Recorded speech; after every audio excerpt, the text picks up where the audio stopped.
22 August 2026 পশ্চিমবঙ্গের শীর্ষ 5 খবর এবং একটি বাস্তু টিপস। কলকাতা হোটেল অগ্নিকাণ্ড। মির্জা গালিব স্ট্রিটের হোটেল অগ্নিকাণ্ডে 9 জনের মৃত্যু হয়েছে। ঘটনার তদন্তে কলকাতা পুলিশ 7 সদস্যের সয়েট গঠন করেছে। সীমান্ত নিরাপত্তা নিয়ে অমিত শাহ। শিলিগুড়িতে কেন্দ্রীয় স্বরাষ্ট্রমন্ত্রী অমিত শাহ পশ্চিমবঙ্গের সীমান্ত নিরাপত্তা ও বেড়া নির্মাণ নিয়ে বক্তব্য রাখেন। 129 একর জমি হস্তান্তরের বিষয়টিও সামনে এসেছে। ডুরান্ড কাপ ফাইনালে কলকাতা ডার্বি। 23 আগস্ট যুবভারতীতে ইস্টবেঙ্গল ও মোহনবাগান সুপার জায়ান্ট মুখোমুখি হবে। ফাইনাল ঘিরে কলকাতায় ফুটবল উন্মাদনা তুঙ্গে। বৃষ্টির পূর্বাভাস। উত্তরবঙ্গের বিভিন্ন জেলায় 22-23 আগস্ট বজ্রবিদ্যুৎ ও দমকা হাওয়াসহ বৃষ্টির সম্ভাবনা রয়েছে।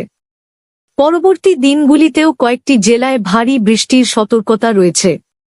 কলকাতায় নতুন খুচরো বিপণি। বস্ত্রনীতে নতুন স্টোর খোলার পর স্টাইল বাজারের পশ্চিমবঙ্গ সহ মোট স্টোর সংখ্যা 277-এ পৌঁছেছে। বেডরুমের বাস্তু টিপস। বেডরুমে আয়না এমনভাবে রাখুন যাতে বিছানার প্রতিফলন সরাসরি আয়নায় দেখা না যায়।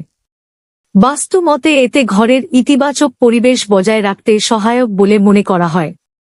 বাস্তু সংক্রান্ত পরামর্শগুলি প্রচলিত বিশ্বাস ভিত্তিক, বৈজ্ঞানিকভাবে প্রমাণিত নয়। আপনি প্রতিদিন রবিবার ছাড়া রাত 9 থেকে 10 পর্যন্ত এই খবরটি পাবেন।